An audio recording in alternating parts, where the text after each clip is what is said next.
சதுரங்க பிரியர்கள் அனைவருக்கும் வணக்கம். ஸோ இன்னைக்கு நம்ம பார்க்க போற வீடியோல, குகேஷ்க்கும், வேயிக்கும் அதாவது நார்வே செஸ்ல சுற்று 9லிருந்து நம்ம அந்த ஆட்டத்த வந்து பார்க்க போறோம். ஸோ இந்த ஆட்டத்துல ஒரு ஃபேன்டாஸ்டிக்கான ஒரு லெசன் நமக்கு வந்து கிடைக்க போகுது. ரொம்ப பேசிக் லெசன் தான். பட் இருந்தாலும் நம்ம ஆப்போனன்ட் வந்து நம்மள அட்டாக் பண்ணும்போது, எல்லா தடவையும் நம்ம டிஃபெண்ட் பண்ண வேண்டிய அவசியம் இருக்காது. ஸோ எல்லா தடவையும் நம்ம வந்து கவுண்டர் அட்டாக்கும் பண்ண முடியாது. ஆனா இந்த கேம்ல எந்த இடத்துல நம்ம கவுண்டர் அட்டாக் பண்ணணும் அப்படிங்கிறத அழகா வந்து இங்க டெமான்ஸ்ட்ரேட் பண்ணியிருப்பாங்க 2 பேருமே. எக்ஸலன்ட்டான கேம். ஸோ இந்த கேம் பார்க்கறதுக்கு முன்னாடி ஒரு ரெக்வெஸ்ட் என்ன அப்படின்னா, நம்ம சேனல் நீங்க சப்ஸ்கிரைப் பண்ணாம வீடியோஸ்லாம் பார்த்துட்டீங்க அப்படின்னா, சப்ஸ்கிரைப் பண்ணிட்டு பெல் பட்டன பிரஸ் பண்ணி வச்சுக்கோங்க. இப்போ இந்த கேம பார்க்கலாம் வாங்க. இந்த கேம்ல குகேஷ் வந்து ஒயிட் பீஸ் வந்து ஹேண்டில் பண்ணிட்டு இருக்காரு. வேயி வந்து பார்த்தீங்கன்னா, பிளாக் பீஸஸ் வந்து ஹேண்டில் பண்ணிட்டு இருக்காரு. ஸோ வேயி வந்து பொதுவா பேய் மாரி ஆடுவாரு. ஆனா ரீசென்ட் டைம்ஸ்ல பார்த்தீங்கன்னா, கடைசி ஒரு 6, 8 மந்த்ஸ்ல அவரோட பெர்ஃபார்மன்ஸ் வந்து பார்த்தீங்கன்னா, அப் டூ த மார்க். அதாவது முன்னாடி இருந்ததுக்கும் இதுக்கும் ரொம்ப இதுவா தான் இருக்கு. ஸோ இந்த கேம்ல என்ன பண்ணியிருக்காரு அப்படிங்கிறத பார்க்கலாம். குகேஷ் வந்து கேம் வந்து E4 ஓப்பன் பண்றாரு. E5 reply. So knight F3 and then knight to F6. So ரொம்ப நாளைக்கு அப்புறம் பெட்டர் டிஃபென்ஸ் வந்து பார்க்குறோம். So knight into E5, D6, knight comes back. அதுக்கப்புறம் நைட் இன்டு E4, அதுக்கப்புறம் நைட் டு C3. ஸோ இப்போ நைட்டை டெவலப் பண்ணி நைட்டை சேலஞ்ச் பண்ணுறாங்க. இப்போ பொதுவா இந்த பொசிஷனில் வந்து பார்த்தீங்கன்னா, நைட் வந்து கேப்சர் பண்ணதுக்கப்புறம் நீங்க டேட்டாபேஸ் எடுத்து பார்த்தீங்க அப்படின்னா, பான் டூ D4 வந்து ரொம்ப காமனான மூவா இருக்கும். அதுக்கப்புறம் பான் டூ D5ன்னு கேம் கன்டின்யூ ஆகும். பட் இங்க நைட் C3 போறதுனால டைரக்ட்டா நைட் வந்து அன்டிஃபெண்டருக்கு சேலஞ்ச் பண்ணலாம். வெட்ட தான் முடியும். நீங்க பின்னாடியும் கொண்டு போகலாம். நைட் F6ம் கொண்டு போகலாம். அதுக்கப்புறம் பான் டூ D4, D5. ஸோ கிட்டத்தட்ட இது ஆல்மோஸ்ட் சேம் பொசிஷன் மாரி தோணலாம். பட் இங்க கேப்சர் பண்றாங்க. கேப்சர் பண்ணா இது வந்து நிம்சோவிச் அட்டாக் வேரியேஷன் சொல்லுவாங்க. Bishop E7. ஸோ 2 பிஷப்க்கு 2 சூப்பரான ஸ்கொயர் இருக்கு. அதான் இங்க மார்க் பண்ணியிருக்கேன். அண்ட் இங்க எந்த பிஷப்ப எங்க மூவ் பண்ண போறாரு அப்படிங்கிறத பொறுத்து அவரோட கேஸ்லிங் ஐடியா வந்து மாறப்போகுது. இங்க பிஷப் E3 போடுறாரு. மீனிங் என்ன அப்படின்னா, queen D2, queen D3 R queen D4 போயிட்டு குயின் சைட்ல வந்து கேஸ்ல் பண்ண போறாருன்னு அர்த்தம். இதே பிஷப்ப வந்து இங்க வச்சிருந்தாரு அப்படின்னா king side castling. So bishop E3 queen side castling வந்து பார்த்தீங்கன்னா தெரியுது. கேஸ்ல் பண்ணதுக்கப்புறம் வந்து பார்த்தீங்கன்னா queen to D3 and again வந்து குயின் டு D2 ரொம்ப ரொம்ப காமனான மூவ். ஸோ இதுதான் வந்து வேகி எதிர்பார்க்குற ஒரு மூவா இருக்கலாம். ஆனா குயின் டு D3 வந்து விளையாடுறாரு குகேஷ். பட் பிஷப்போட டயகனல் வந்து பிளாக் ஆகுது. Night to D7, queen set castles, night to C5. So queen attack பண்ண உடனே குயின் C4 போகுது. இந்த இடத்துல நம்ம தேவையில்லாம இந்த நைட்டை வந்து வெட்டுற மாரி இருக்கும். வெட்டுனீங்கன்னா அது தேவையில்லாத மூவ் தான் டோட்டலா. எந்த ஒரு பயனும் இருக்காது. நீங்க அந்த டிரான்சாக்ஷன் எல்லாத்தையும் நீங்க முடிச்சதுக்கப்புறம் பார்த்தீங்கன்னா தெரியும். குயின் C4 ஆக்டிவா விளையாட ட்ரை பண்றாரு. ஆனா நெக்ஸ்ட் ஒரு ஃபியூ மூவ்ஸ்க்கு குயினை மூவ் பண்ணிக்கிட்டே இருக்கிற மாரி இருக்கும். Bishop E6, queen F4. Pawn to D5. எதுக்கு பான் டு D5னா பிஷப் D6 ப்ரிப்பேர் பண்றாரு. பிளஸ் சென்ட்ரலையும் ஸ்பேஸ் கெயின் பண்றாரு. Knight to D4, bishop D6 chasing the queen again, queen F3, queen to D7. திரும்பவும் குயினை தான் சேஸ் பண்றாங்க. இந்த தடவை வந்து பார்த்தீங்கன்னா சேஸ் பண்ணல. குயினை ட்ராப் பண்ணவே ட்ரை பண்றாங்க. ஏன்னா இந்த பொசிஷன்ல நீங்க வந்து ஜஸ்ட் லைக் தட் ஒரு ப்ரொஃப்ளாக்டிக் மூவ் நினைச்சு கிங் B1 விளையாடினீங்க அப்படின்னா bishop to G4 will win the rook for free. Queen tax D5 இருக்கு, நமக்கு பிரச்சனை இல்ல. பட் ஆனா உங்களுக்கு ரூக் ஃபுல்லாவே டிராப் ஆயிடும். ஸோ H3 அதை ப்ரிவென்ட் பண்ணுறதுக்கு ப்ளஸ் G4ம் நம்ம வந்து அட்வான்ஸ் பண்ண முடியும். Pawn to C6 consolidating the centre, pawn to G4 and then pawn to F5. கொஞ்சம் இங்கே வேய் வந்து அவசரப்பட்டுட்டாரோ அப்படின்னு தான் கம்ப்யூட்டர் நினைக்குது. ஏன் அப்படின்னா இந்த இடத்துல வந்து ரூக்கை வந்து E8ல் வச்சுட்டு அதுக்கப்புறம் அதே மூவ் விளையாடுங்கன்றதான் ஜஸ்ட் ஒரு சப்போர்ட் வந்து இங்கே கொடுக்கறதுக்கான ஒரு ஐடியா. அண்ட் இந்த பொசிஷனில் வந்து rook E8 and then came வந்து கண்டினியூ பண்ணலாம். பட் கேமில் வந்து பார்த்தீங்கன்னா F5 விளையாடுறாரு. F5க்கு குகேஷ் வந்து G5 போடுறாரு. அண்ட் இங்கே கம்ப்யூட்டரோட பார்வையில் அகெயின் வந்து பெட்டர் மூவ் வந்து knight into E6. Queen into E6ன்னு சொல்லி இந்த லைன் பார்த்தோம் அப்படின்னா ரொம்ப ரொம்ப சுவாரஸ்யமாக இருக்கும். ஏன்னா C4 ஐடியா என்ன அப்படின்னா ஜஸ்ட் அந்த சென்டர் ஸ்ட்ராங்காக இருக்குது, நம்ம பிரேக் பண்ண பார்க்குறோம். ஸோ நைட் டு E4, அதுக்கப்புறம் king B1, F takes G4 and then counter attack. So C takes D5, C takes D5. So இந்த வேரியேஷனை நம்ம பியூராக உள்ளே ஃபுல்லாக போயிட்டே இருந்தோம் அப்படின்னு சொன்னாக்கா F2ல் கடைசியில் வந்து ஃபோர்க் இருக்க மாதிரி தெரியும். ஏன்னா ரூக்கோட சப்போர்ட்டில் நம்ம அட்லீஸ்ட் ஒரு பானாவது வின் பண்ணலாமே அப்படிங்கிற மாதிரி. ஆனால் அதை வெட்ட முடியாது. நைட் எக்ஸ் F2 ஆடினீங்க அப்படின்னா இன்னும் பார் மேலே போகிறத உங்களால் பார்க்க முடியும். Bishop into F2 and then rook takes F2, rook takes D5 threatening the bishop. Bishop நீங்கள் சேவ் பண்ணீங்க அப்படின்னா then bishop to C4 discovery setup பண்ணலாம். And all of a sudden வந்து பார்த்தீங்கன்னா ரூக் வந்து பார்த்தீங்கன்னா 7th ரேங்க்கில் ஈஸியாக டபுள் பண்ண முடியும். ப்ளஸ் பிஷப் D3 இருந்துட்டு இந்த த்ரெட் வேறு இருக்கும். ஸோ இன்ட்ரெஸ்டிங்கான லைன் இது. இதெல்லாம் வந்து கண்டிப்பாக அவங்க பார்த்துருக்க வாய்ப்பு இருக்குது. மேபி ஏதாவது 1 ஆர் 2 திங்ஸ் மிஸ் பண்ணி பெட்டர் வேரியேஷன் இதுவாக இருக்கும் அப்படின்னு சொல்லி அவங்க சூஸ் பண்ணிக்கலாம். G5, pawn to F4, bishop to D2 and then rook E8. ஃபைனலாக ரூக் E8 வந்துட்டார். பின் அதுக்கப்புறம் ரூக் டு G1.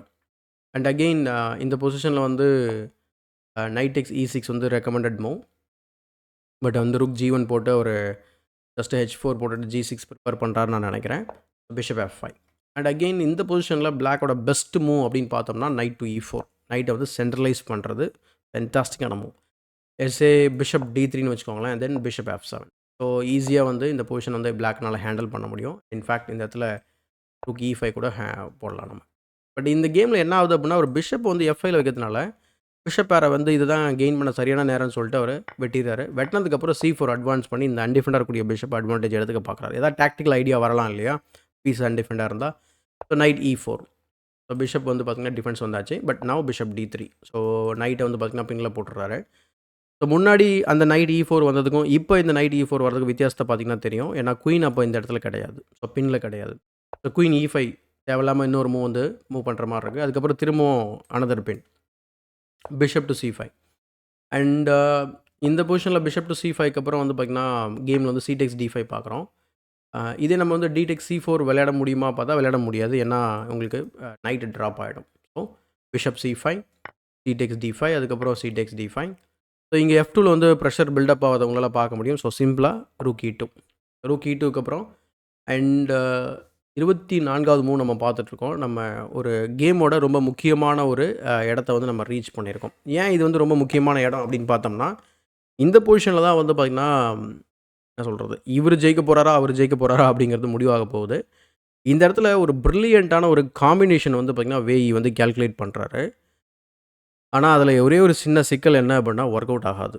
அப்புறம் ஏங்க அதை ப்ரில்லியன்ட்டுன்னு சொல்கிறீங்க, இல்லை பியூட்டிஃபுல்னு சொல்கிறீங்க அப்படின்னா, அவரோட ஐடியா வந்து நீங்கள் பார்க்கும்போது உங்களுக்கு அது புரியும். Knight takes D2. ஆனால் இப்போ பார் வந்து குயிக்காக மேலே போகிறதா கவனிச்சிருப்பீங்க. இந்த ஒரு ஸ்லைட் அட்வான்டேஜ் கூட எப்படி கிராண்ட் மாஸ்டர் வந்து பனிஷ் பண்ணுறாங்க அப்படிங்கிறது தான். இந்த இடத்துல ஒரு ப்ரில்லியண்ட்டான ஒரு காம்பினேஷன் வந்து இங்கே வேஇ வந்து செட்டப் பண்ணுறாரு. அந்த காம்பினேஷன் என்னன்றதை பார்த்தலாம் ஃபஸ்ட்டு. அதுக்கப்புறம் கேமில் என்ன நடந்தது அப்படிங்கிறத நான் உங்களுக்கு காமிக்கிறேன். பேசிக்காக இந்த பொசிஷனில் வந்து உங்களோட குயின் அட்டாக்ல இருக்க ஒரு பீஸை வெட்டியிருக்காரு. இப்போ என்ன பண்ண போகிறீங்கன்றது தான் கொஷினு.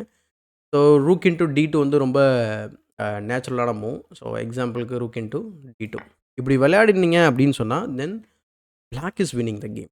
ஸோ இதுதான் வந்து வேஇ வந்து கேல்குலேட் பண்ணது. So bishop E3 brilliant bishop sacrifice capture பண்ணீங்க அப்படின்னு சொன்னாக்கா கேப்சர்ஸ் உங்களோட குயின் வந்து அட்டாக்ல இருக்குது.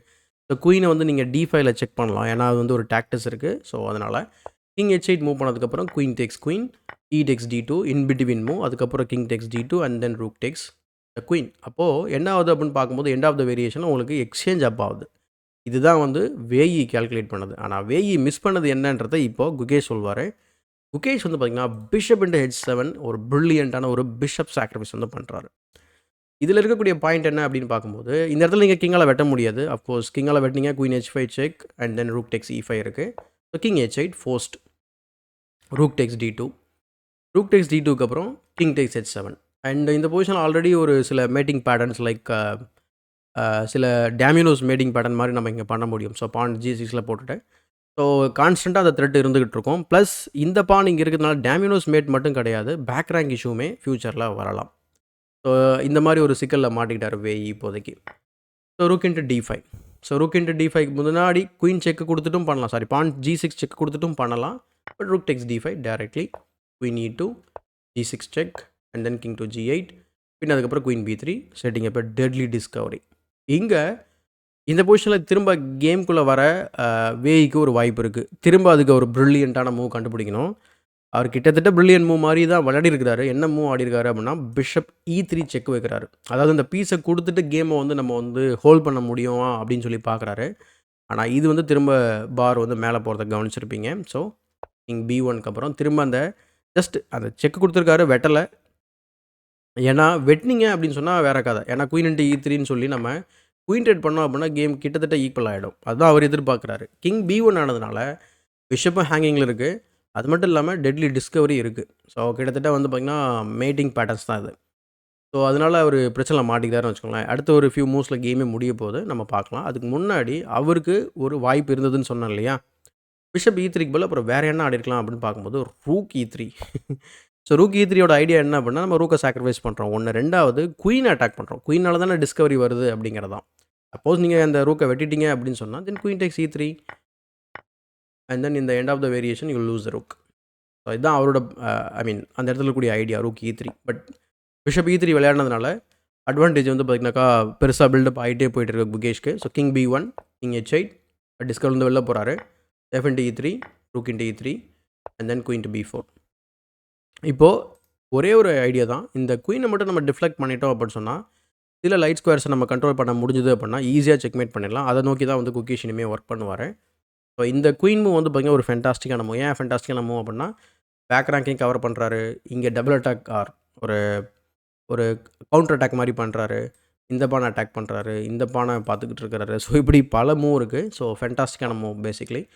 Rook C8 threatening C2, rook C1 guarding that, rook E4, அதுக்கப்புறம் rook C1, sorry queen A5, king to G8 and then pawn to B3. And இந்த பொசிஷனில் வந்து ரூக்கை வந்து நம்ம D2ல போட்டோம் அப்படின்னா இன்னும் கொஞ்சம் வேகமாக கேமை முடிக்க வாய்ப்பு இருக்குது. குயினை வந்து நம்ம வந்து பெரிய ரெஸ்பான்சிபிலிட்டி நம்ம வந்து தள்ளி விட்றோம். ஏன்னா குயின் இந்த டயக்னலில் இருந்தாகணும், இல்லைனா ஃபியூ மூவ்ஸில் செக்மேட் ஆகிடுவாங்க. எக்ஸாம்பிளுக்கு நீங்கள் வந்து இப்போ குயின் F3 ஆடினீங்க அப்படின்னா queen D5 check and then back rank issue.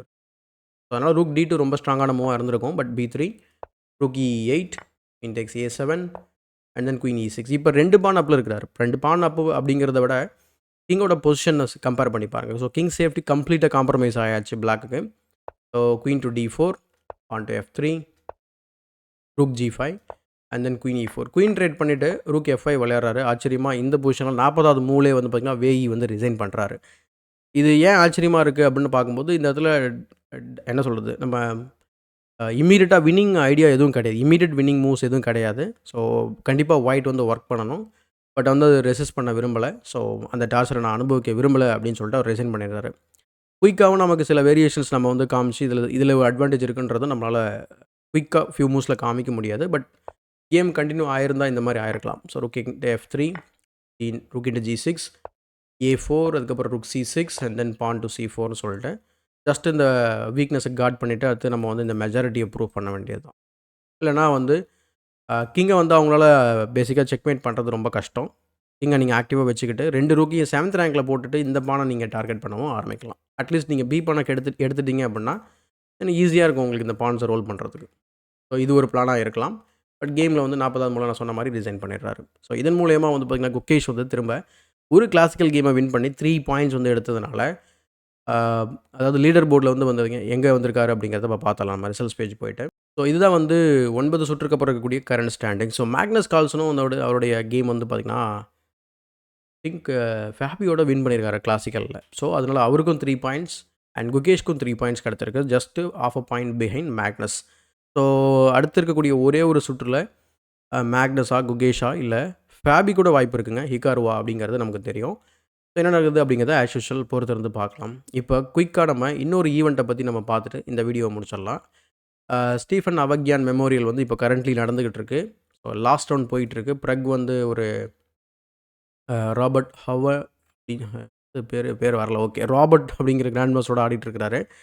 And position பார்க்குறதுக்கு ஈக்குவலாக தான் இருக்குது. ஸோ இந்த ரவுண்டில் ஒரு வின் பண்ணார் அப்படின்னு சொன்னாக்கா ஸோ ஸ்டீஃபன் அவகியன் மெமோரியில் வின் பண்ண வாய்ப்பு இருக்குது. அதே போல் இங்கே அரம் ஹக்கோபியனோட அரவிந்த் ஆடிக்கிட்டு இருக்கிறாரு. சப்போஸ் அவர் வின் பண்ணாலும் அதே கதை தான். ஏன்னா நீங்கள் ரிசல்ட்ஸ் பேஜ் நம்ம உங்களுக்கு ஏற்கனவே காமிச்சிருக்கேன். ஸோ 2 பேரும் 5.5ல் வந்து லீடிங்கில் போயிட்டுருக்காங்க. இதுதான் வந்து கடைசி ரவுண்டு. என்ன நடக்குது அப்படிங்கிறத நான் உங்களுக்கு அப்டேட் பண்ணுறேன். ஸோ இந்த வீடியோ பிடிச்சிருந்தா லைக் பண்ணுங்கள், மறக்காமல் மற்றவங்களுக்கு ஷேர் பண்ணுங்கள். இன்னும் நம்ம சேனலை சப்ஸ்கிரைப் பண்ணல அப்படின்னா சப்ஸ்கிரைப் பண்ணிட்டு பெல் பட்டன் ப்ரெஸ் பண்ணி வச்சுக்கோங்க. இதே போல் ஒரு பயனுள்ள வீடியோவுடன் உங்களை சந்திக்கும் வரை உங்களிடம் விடைபெறுவது உங்கள் சதுரங்க சாணக்கியன்.